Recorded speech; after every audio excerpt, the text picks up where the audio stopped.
La lutte contre les moustiques bat son plein comme ici sur l'étang de l'Or. Carte à l'appui, les agents de l'EID, en charge de démoustiquer les lieux, analysent le terrain pour évaluer la quantité de larves dans ces eaux marécageuses. Mais pourquoi démoustiquer en pleine zone naturelle, avec très peu d'habitations à l'horizon? C'est parce qu'en fait, ces moustiques-là des marais peuvent se disperser dans un rayon de 10, 15, 20 km et aller par exemple sur les stations balnéaires qu'on a juste là à vol de moustiques. Et donc on est tenu de démoustiquer les étangs périphériques pour protéger les agglomérations des migrations de moustiques. Il y aurait 500 piqûres au quart d'heure, sans démoustication contre seulement 10 après l'épandage du BTI. C'est un produit qui est très sélectif, c'est le produit d'ailleurs le plus sélectif à l'heure actuelle, qui cible spécifiquement les diptères et en particulier dans ces milieux-là, donc les diptères, ça va être des moustiques. Très sélectif pour préserver la biodiversité, inoffensif pour les autres espèces, pas si sûr. Des études menées sur le parc naturel régional de Camargue démontrent que le BTI dérègle tout l'écosystème. Cet insecticide est ciblé sur les diptères et donc les moustiques certes sont ciblés, mais aussi un petit cousin du moustique qui lui n'est pas piqueur, qu'on appelle les chironomes, qui sont très abondants en Camargue et sont vraiment la base de la chaîne alimentaire. Et ces chironomes étant affectés, eh bien, les prédateurs des chironomes et les prédateurs de ces prédateurs, donc en cascade, c'est-à-dire les araignées, les libellules, les oiseaux qui se nourrissent de ces insectes, etc., ben, tous sont affectés en cascade. Jusqu'à 80% de baisse pour certaines espèces. Des sites expérimentaux ont permis, par exemple, de vérifier l'impact du BTI sur les hirondelles.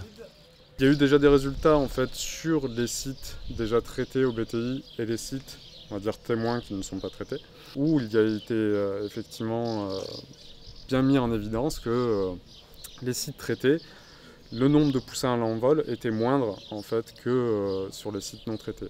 Et on voyait aussi une variation du régime alimentaire des poussins aussi. Le Centre de recherche pour la conservation des zones humides méditerranéennes teste pour la 2e année un système innovant pour lutter contre les moustiques sans BTI. Un système installé au Sambuc, un village de 500 habitants entouré de marais. Pas de BTI, mais une quinzaine de pièges à moustiques qui émettent du CO2. On va diffuser le CO2 suivant le même rythme que l'expiration humaine pour vraiment venir leurrer le moustique. Et une fois que le moustique arrive à proximité de la borne, il va sentir la présence humaine par le leurre olfactif qu'on lui propose. Ça va lui confirmer qu'il y a bien une proie à son choix à venir piquer. Il va s'approcher et là, il va se faire piéger à l'intérieur de la borne anti-moustique. Le moustique se fait aspirer. Les scientifiques du centre de recherche récupèrent régulièrement les moustiques piégés, les comptent et les identifient. Ensuite, le test du mollet en zone témoin au cœur du village. Un test qui consiste à quantifier les tentatives de piqûres. Le bilan de l'année passée est éloquent. Entre un site démoustiqué par le piège, donc on avait à peu près 1,5 tentatives de piqûres de moustiques. Et comparé aux zones donc, urbaines mais qui sont non démoustiquées par les pièges, on avait à peu près 15,7 tentatives de piqûres. Donc ça fait plus de 80% de réduction de nuisance.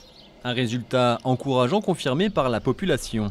Nous, les deux bornes qu'ils ont mis de l'autre côté là, à l'opaque, apparemment ça marche bien. Non, ça marche bien. Ouais. On laisse les vitres ouvertes, on a beaucoup moins de moustiques. J'en ai une devant ma maison, non, franchement c'est efficace. Ça a changé qu'il y a beaucoup moins de moustiques en fait le soir, la journée même. Reste à adopter une stratégie quant à la disposition des pièges. Sur une petite agglomération, au plein cœur de la Camargue, quand on a du moustique du marais, donc par exemple au Sambuc, à Port-Saint-Louis, Salins-de-Giraud, au Sainte-Marie-de-la-Mer, on va vraiment venir créer une barrière, une frontière anti-moustiques en périphérie de la ville pour empêcher les moustiques qui se développent à l'extérieur de la ville de rentrer dans l'agglomération. Quand on va être dans un cas d'une ville comme Marseille, Montpellier, Nîmes, avec du moustique tigre qui se développe en priorité, et bien là, on va aller chercher le moustique tigre au cœur de la ville.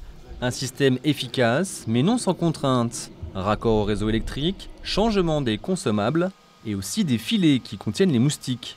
Coût de la machine, environ 3 000 €. L'addition pique un peu mais permettrait de préserver les écosystèmes environnants.